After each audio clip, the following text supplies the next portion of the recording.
She say, so now you have the opportunity to do it full time. And I had to go back and I had to apologize to God because I had asked for this. And he opened it. I didn't think he was going to do it that way, but he did it. And can I tell you that he has provided for me? I've not held a 9 to 5. I have just completely been surrendered to him and allowing him to lead me because you're talking about a girl from I'm from South Carolina, a small, small place in South Carolina that people probably never heard of in Abbeville County called Levelland. I tell you, it's one way in and one way out. And everybody on that street is either my first cousin or my second cousin. Never thought I would be an author. I was given the opportunity in 2016 to be a part of an anthology. When I tell you, God has been downloading ever since. Never thought that I would be an author, and yet I'm chasing 200 literary published works right now. I'm on a goal to publish 200 literary works, and I think I'll have it done before my birthday in 2027. So when we say, "Won't He do it?" Won't He do it? Won't he do it? We just have to be willing.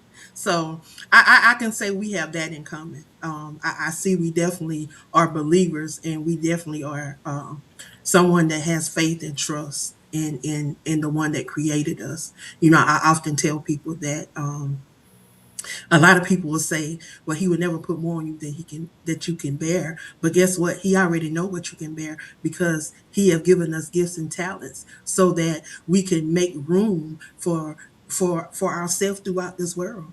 You know, he's placed things in us because he already know what we gonna need.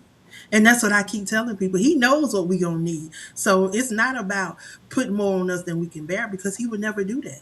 He would never do that. But we do have to go through tests, trials, and tribulations so that we can have a testimony. So we'll be able to tell somebody what he did for us so Right. that he can be glorified because he already told us it's going to work together for our good. But let me be quiet because I'm telling you, I can go. And this is not about me. This is totally about you.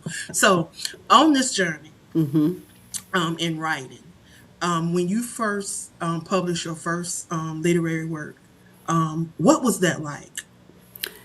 It was when I first started to do the research, and I started to do the research. I started to reach out to women at that particular time who were in their the ages were 45 and up, 50, and I was finding out a lot of them were grandparents, and a lot of them was like sitting around in rocking chairs and everything. And I'm like, wait a minute, hold up. Don't you guys have dreams? And a lot of them was saying, well, it's too late for me. And I'm like, no, it's never too late. You're breathing, and it was like everybody that I talked to, I'm like, no, you're breathing. And I said, wait a minute, hold up. That just motivated me even more, and see, I'm a Jersey girl.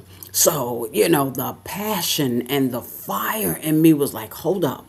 And I'm here in North Carolina and I live here now, I'm a transplant. But the Jersey and the fire inside of me kept saying no. And they would look at me like I was crazy. Like, what are you talking about? I'm a grandpa. I'm like, no. That's not who you are.